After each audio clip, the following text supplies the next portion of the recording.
Welcome back to the show, everybody. This is LOL, where the left critiques itself and laughs out loud to keep itself from crying. I am your host, the captain, Craig Pasta Jardula, and along with me, of course, is my co-host, the professor himself, Jeremy Kuzmarov, who's a teacher, a professor at Tulsa Community College, and he also is the author of many books, including his new one, Warmonger. It's a story about the Clintons. How you doing there, Professor? I'm doing great, thanks. Professor, I think we're continuing these conversations we're about to have right now in an area that was very heavily censored when it comes to YouTube. It was very heavily censored at one point when it comes to Twitter. But now there's been a little time and distance and space in between what had happened several years ago when the world was turned upside down to where we are today. And there's a lot of people reflecting, not necessarily on the left or the right, but just nonpartisan everyday citizens that are kind of scratching their head, and they're not sitting easy with everything that happened. So much from the government, from the mainstream media, from the alternative media that just went along and rode this little bicycle of trust the science, shut up, do what we tell you to do, and that's it. However, like I said, I think there's been enough people scratching their head, and we're starting to get some answers. We're starting to see some lawsuits. We did a show last week, Professor, on the Kansas Attorney General bringing Pfizer up on charges of misleading the public. Not going after them because they still have qualified immunity. Can't go after for any damages on health issues, but for misleading the public. And I said there's a lot of other people who should go and be put on trial for misleading the public, that including our government, the mainstream media, the military industrial complex, their links and their connections to everything that happened, from this being either something that accidentally got out there and it was just nature at a wet market, or did it really happen inside a lab, which we see the cover up right now, and that reflected in that Dr. Fauci hearing last week. You brought something today to talk about right now that's kind of interesting, and I think we're okay to talk about it, Professor, because there's more, what should I say, reputable institutes out there that are blowing the whistle and sounding the alarms on what happened and what possibly could come of this vaccine. And we had the story last week with Dr. Andrew Wakefield, which was the prequel of sorts to COVID 1984. Your thoughts, and what did you bring to the table for us to talk to today, Professor? Well, yeah, I think more research is starting to come out, including from more mainstream institutions and scientists. For instance, there was a study from Ohio State University that found that more people who took the vaccine died of COVID than didn't take the vaccine. And that is obviously very significant. I mean, both the source, again, this is a highly reputable university. Read this real quick for you, Professor, just to set the table. Vaccinated COVID patients died at nearly twice the rate of the unvaccinated, study finds. A 2.5-year peer-reviewed study by Ohio State University. Some people would say the Ohio State University. Researchers found that among hospitalized COVID-19 patients, those who received the mRNA COVID-19 vaccines had a significantly higher mortality rate than unvaccinated patients, even when accounting for age or comorbidities. And that's by John Michael Dumayas. I hope I said his name right. Please continue, Professor. Well, I mean, the implications are very significant. I mean, it points to the ineffectiveness of that vaccine. And they were touting the vaccine. And anybody who questioned the vaccine was smeared. It was like in the McCarthy era, and I still hear this constantly. They're an anti-vaxxer, and as you pointed out, there was a tremendous amount of censorship, ridiculing.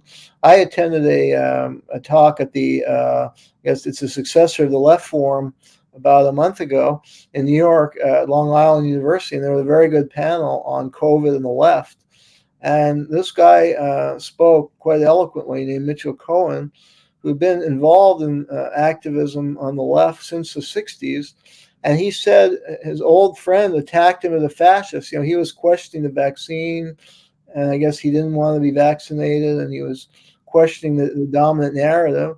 And his own comrade in the anti-war movement said they refused to talk to him. They called him a fascist, a Nazi. And this happened all over the place, and it was ugly. I mean, and more and more research is coming out to validate that there's serious concern about these vaccines, that the companies didn't tell the truth. There's a lot of corruption associated with it, and there's more that we know about the origin of the virus and that it was manufactured in laboratories. It seems quite sinister. So, people were ridiculed as conspiracy theorists or anti-vaxxers, but more and more research is corroborating that they were on the right track. And, there were alternative treatments like ivermectin, and that drug was attacked, and anybody who prescribed it was attacked. Some doctors lost their medical license, like Merle Nass, and more studies are giving good results for that. And we know the pharmaceutical company didn't want ivermectin. They pushed this line about the vaccine, and we know that that's how they could make money, and they wouldn't make money off ivermectin. So it looks really bad. And, middle America now doesn't trust pharmaceutical industry. They don't trust the government at all because of this. And some people are still very slow to come around. I find, especially on the left, this issue became so politicized. It's not really a political issue, left or right, but I think it was deliberately politicized, and that people on the left associated criticism of vaccine with a right-wing position or anti-science. But now, again, we're seeing that the science is confirming reason for suspicion about vaccines, so it undercuts that. But I think this was wholly manufactured and politicized by the elite.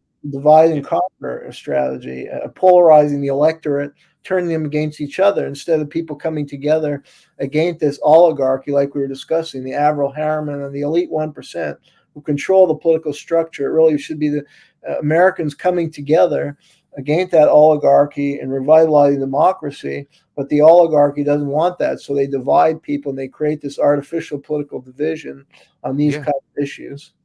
Yeah. We're talking left on left over here. And Jamie, you can put us back into regular mode real quick. We're talking left on left over here, right? So there's some stuff in the chat going on, and there's a guy by the name of Colin, and he says something about that's not true. The studies show that the side effects from the vaccine are a lot less than catching COVID itself. I'd like to know where those studies come from and whatnot. But, I think it's important that we have these conversations about, COVID-19 from the left. When I start thinking about COVID-19 from the left, I think about some of the leadership that Sam Husseini displayed, who's been a big time. You can see him in the State Department hounding people like Kirby and other cabinet members of the foreign policy apparatus of Joe Biden. But, we need to have these conversations. And also the way the CDC labeled vaxxed and partially vaxxed was very misleading, right? I was one of those guys who was screaming about that from the get-go. So when they're looking at some of these tests and studies, we have to look at the root of where they're coming from and how they were figured out and whatnot. But please, everybody, drop links in the chat. Let's talk about children, right? Okay. Because, and on your point, before you continue, I would agree that we really need to discuss this. And yet, the COVID itself was bad. I think more research is still going to come out. We don't have necessarily all the answers. We don't know everything about it. But we need to have open discussion. So continue. And Professor, just to piggyback on that, the problem with the situation is that the cancel culture really played into the effectiveness by the ruling class, the deep state, the three-letter agencies, whoever you want to say is at fault for this by keeping the people divided, by not having simple conversations. The reason why I know so much about COVID, you know so much about COVID, some of those people are colleagues, is because we weren't afraid to talk to people who had different isms than us, that were on different sides of the aisle. We're known as traditional leftists. We didn't have any problem whatsoever talking to right-wingers as long as they made sense. And still to this day, we could disagree with a lot of right-wingers. A lot of those people who are on our sides and we were having conversations in the medical freedom space kind of left our side and showed themselves, there's a decent amount of them, when it comes to the Israel-Gaza situation, and we're able to call them out on that. You know what I'm saying? We're still allowed, as long as they allow us to have these conversations, we could tell the Brett Weinsteins that they're wrong, that the Viva Fries that they're wrong. We can have those conversations, and I think that's important because it still goes back to making sure that you have open dialogue and discourse with those, especially with those you disagree with. Let's get to the children, because my network had put out a bunch of videos on when they started tracking the children specifically. RFK, the great thing about him, in the Defeat the Mandates in DC, he talked about a lot of this stuff about the CDC, the way they label things and the way they track COVID via virus. But he also talked about the plan coming from the pharmaceutical companies to approve vaccines for children, because the loophole is if you approve vaccines for children, they are now, you get qualified immunity of sorts for adults. You get protection across the board. So while we were looking at certain stuff, we saw some of these vaccine companies, these big pharma companies, make a push to make it approved for children. We have something here from the Children's Health Defense again, Professor, talking about the number of children who died after COVID shots is much higher than VAERS reports indicate, analysis says. Go ahead and give us a little insight to what this is right here, because it says many VAERS reports list age unknown for people who were injured or died following the COVID-19 vaccine. VAERS analyst Albert Benavides said a closer look at the report summarizes, often reveals the victim's age. Yet VAERS does not update the reports to reflect this. If it did, the number of children deaths reports after the vaccine will be much higher. Once again, Professor, please elaborate on the data manipulation and the red herring from Big Pharma. Go ahead.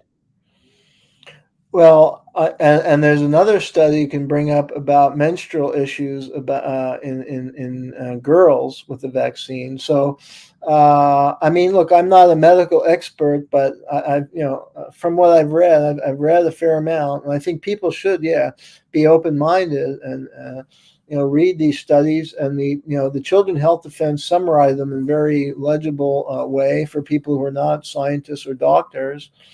And I mean, I think it's irrefutable that there's serious concerns, and that these studies are pointing to serious side effects and, yes, deaths, bad reactions to these vaccines that raises, serious question marks.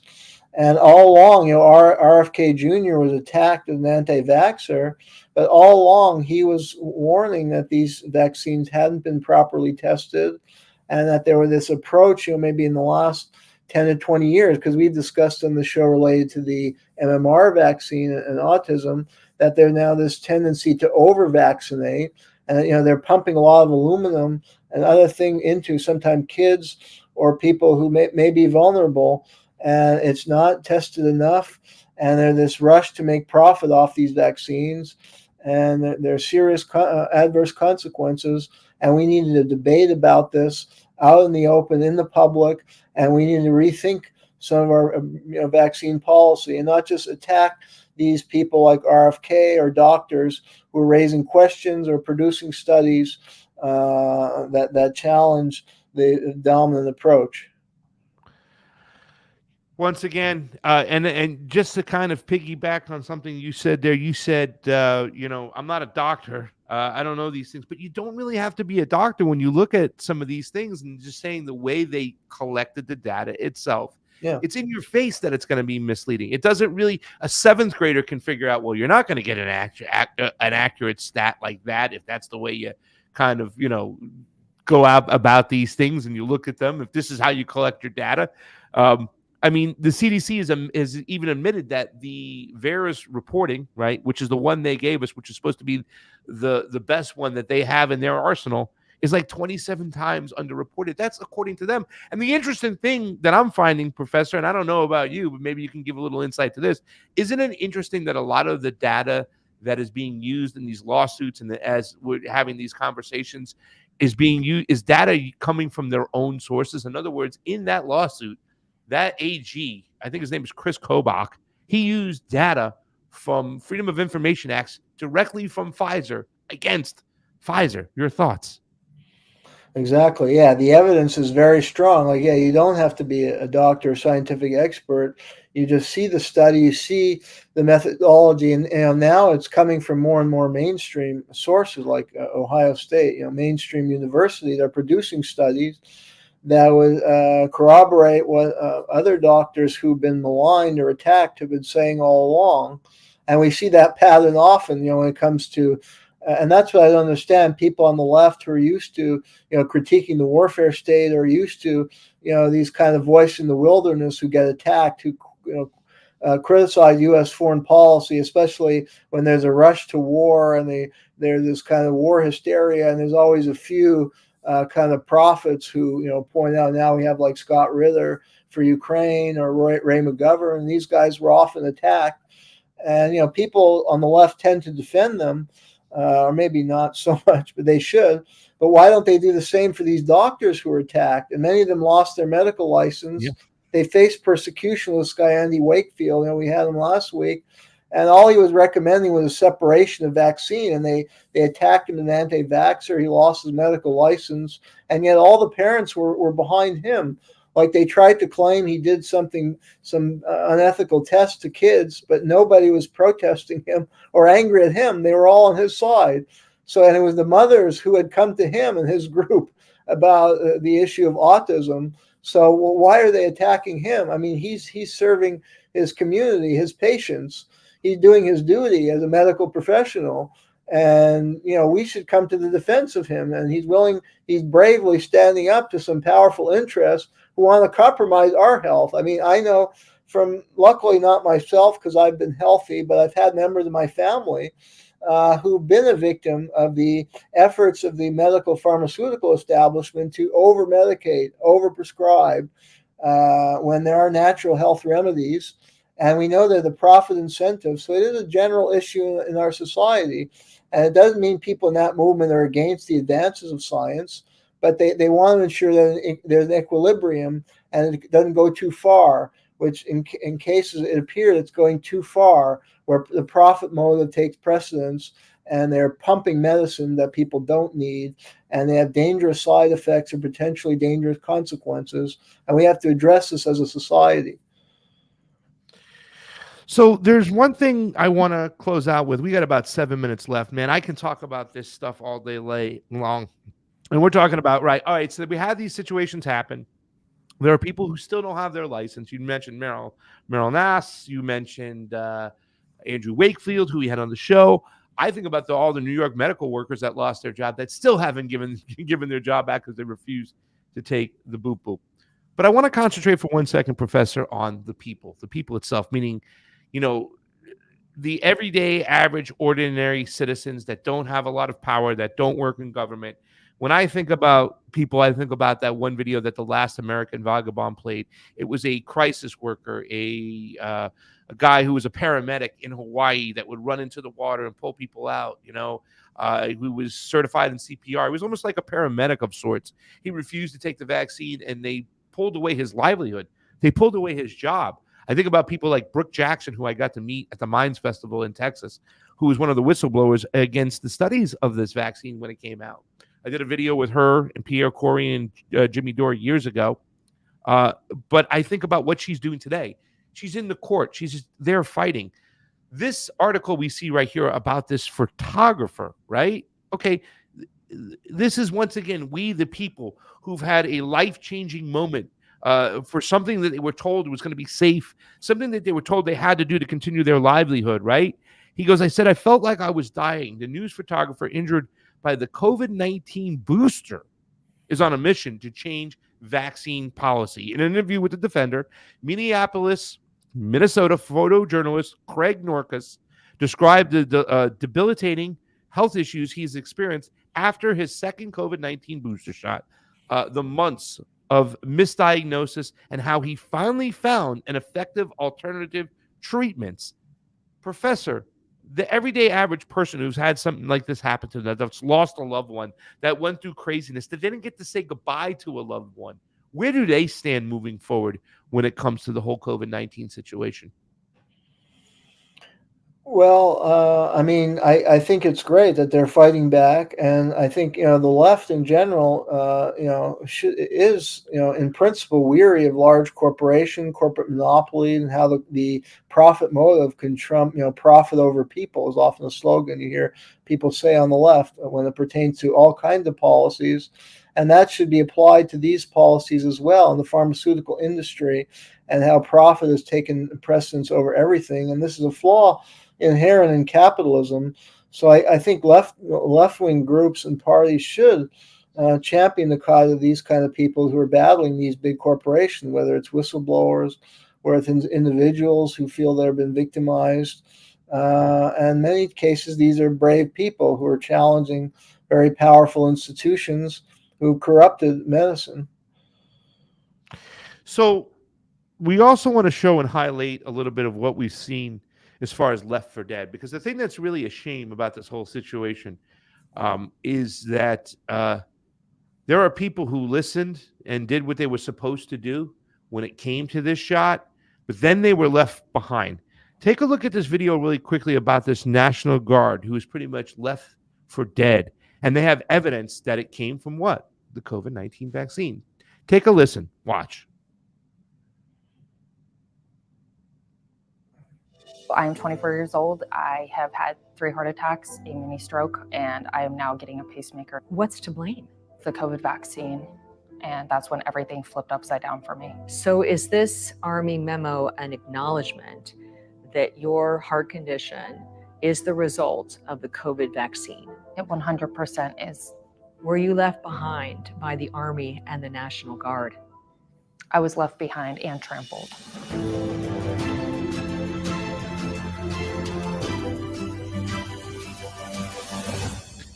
Meet Carolina Stancic, a specialist in the Army National Guard. She takes 27 pills every day after suffering her first heart attack while on active duty. Did you have heart issues before you joined the military? Not a single heart issue. I could run 10 miles at a time, play basketball, and now I have trouble just standing up. What's to blame? I mean, the only thing that would have changed was the COVID vaccine. And that's when everything flipped upside down for me. Government records obtained by our investigative team confirm Stancic has a serious heart condition, and her case may open the door to service members who believe they were harmed by the Defense Department's COVID vaccine mandate. According to this Army memo, your debilitating heart condition can be caused by either COVID-19 infection or the COVID-19 vaccine. Have you ever tested positive for COVID-19? I don't have a single positive test for COVID-19. So is this Army memo an acknowledgement that your heart condition is the result of the COVID vaccine? It 100% is an acknowledgement. All right, you can stop it there. The result of the vaccine. All right, Professor, there it is. Black and white, plain and simple. It's in the military. They said it's either one or the other. How do they walk away from this? We got about 1 minute and 43 seconds left. But, you know, this is crazy because this is your own military saying, we don't care. This is showing them. They're showing you their true colors. When you see stories like this, Professor, 1:30, what do you think about it? Well, yeah, and the COVID, it was such a strange illness because most people who got it, it was just like a mild flu, and they're being asked to take, 6 vaccines and boosters for a mild flu. And then, look, people have common sense. They know their own health.